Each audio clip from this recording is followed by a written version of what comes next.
Good afternoon, folks, and here we have a wonderful article from Cinema Blend titled Rian Johnson Explains Why He Took So Many Risks in The Last Jedi. Now, there are lots of reasons why someone might take risks with a popular franchise, but if you don't understand why a franchise or a series of books or a story itself works the way it does, then anything you do could be considered a risk. Anything you do that strays from the norm would be something you probably shouldn't. And that just means you don't understand the subject material, you don't understand what makes Star Wars Star Wars. And I'm not saying that's an easy thing to find out, but if it's the most popular franchise in the world, all you really have to do is talk to people of all ages who like the thing and say, why do you like it? What's so great about it? And it turns out that what they like might not be what you like about the series. So you really have to know how to play your cards. You really have to know what makes something something. What makes this fiction work, what makes the series work, what makes these characters work. There's all sorts of angles to look at. So the fact that he took risks implies he knew what he was looking at least that's the hope. So we can go through some of these points by the author here. Rian Johnson did just that with Star Wars: Last Jedi, making liberal changes to the canon and storytelling risks that didn't always jive well with the fandom. And this is pointing to another one of its articles, and it's pointing to why Ms. Tran left social media, which is just foolish. I mean, people, if they did in fact do the things they say they did, it had nothing to do with her as a person. It had everything to do with her character on the screen, who was mostly useless, and just said one of the dumbest lines in the entire. Like, this has nothing to do with Star Wars. This is just basic stupid lines that she uttered. And again, we're not blaming her. No one's blaming her for being an actress. She's a fine actress. She's a fine person. Just a horrible character, as most of the characters in the movie were, because they were poorly written. The story, the script was bad. So taking risks doesn't really justify a bad story. And this is the problem I have with this as a fundamental. Obviously, the author here is trying to be as objective as possible, just reporting the facts, and that's fine. But this is where we get into perhaps the best understanding of Rian as he tries to explain himself out of whatever this question was. I think the instant you start thinking in terms of how do you not step outside of the bounds of what the original movies did, you're not thinking the way the people who made the original movies did. Now, this is a really hard to decipher sentence because there's so many ideas. So if the instant, the same moment you start thinking in terms of how do you not step outside the bounds. So imagine thinking of stepping outside the bounds. It's just, okay. And the instant that happens, based off what the original movies did, so you're talking about the function. What was the impact? What was the cultural value of Star Wars or a particular movie? And as soon as the instant you start thinking in terms of how do you not step outside of the bounds, therefore you're not thinking the way the people who made the original movies did, which is a very strange thing to say. Because obviously someone who's making the first episode 4 is just doing what they want because they love their craft. George Lucas was pushing a narrative, he had his ideas, and he based that around the hero's journey. This was very clear. This is extremely clear, his understandings of that cycle. So that is the fundamental component. So for him to say, the instant you start thinking in terms of how do you not step out the side of the bounds, what the original movies did, which was express the hero's journey properly and many other things, you're not thinking the way the people who made the original movies did, which makes no sense. They knew exactly what they were doing. They didn't know how it would turn out, though. They didn't know how every component would come together. That's the purpose of the editor or post-production at the time, and you don't see the full picture. And that's why there were all these edits. There were even George didn't know exactly what was going to be. It was the editor who actually made Star Wars. And for him to say that we have some insight into how people thought at the time is just bizarre. He's answering a question that really doesn't have an answer, or the way he's answering it doesn't have any understanding to reality. You cannot think the same way Lucas and all the editors and all the other people on the project were doing. They were with every movie. I'm quite sure they weren't. They were pushing it forward. Pushing what forward exactly? With every movie, they were stepping outside those bounds and pushing the characters into new, emotionally honest, but surprising places. I don't know. That's the realm of the scriptwriter. That's the realm of whether the editor can get around an idea and whether it can be expressed well on screen and how the actors do that. This is a very complex sentence, or a series of ideas within the sentence. And I don't think they're within every movie. I'm quite sure there's lots of people that changed throughout the years. Maybe they had the same production company. Maybe they had the same, they formed Lucasfilm and all the other subsidiaries to do all the practical effects, to do all the CGI effects. So they clearly weren't all the same people. I know people who worked at Lucasfilm that clearly did not work on all the movies. So, what is he getting at? That's why those movies are great. The movies are great because the creators had people who were in every movie who were pushing something forward and stepping outside the bounds. Like, what are you talking about?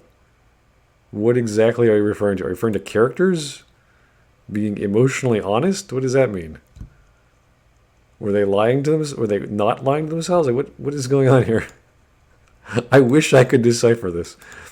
That's why those movies are great. That's why they're alive. Okay, it's really easy to understand what Star Wars movies are. They're super popular. They appeal to everyone for one basic reason: the hero's journey. And how that's expressed and in the setting and how that's picked up by children, by teenagers, by adults, by the elderly. There's something for everyone. They can get into it. It's an ease of access. And every Star Wars movie has some kind of fight scene with swords or lightsabers, some kind of space battle. There's some sort of philosophy between the good and the bad, or light and the dark. And then they have that whole either coming of age or growing into something, the prototypical journey a man takes or a woman takes in the becoming of a hero, which is called the hero's journey. That's about it. You can mix around some of those elements. You can replace them here and there. But as soon as you get rid of more than half, then it becomes very different. And that's why a movie like Rogue One was successful because, was liked for the most part, was because it was different.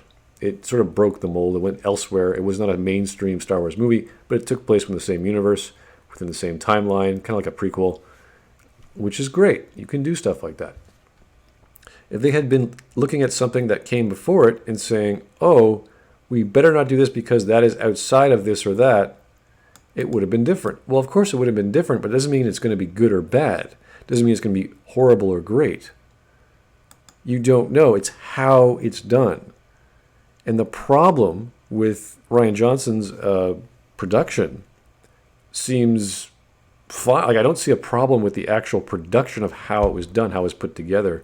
The music, the sound, the lighting, all that was fine to points, to certain points of detail. It had to do with the script.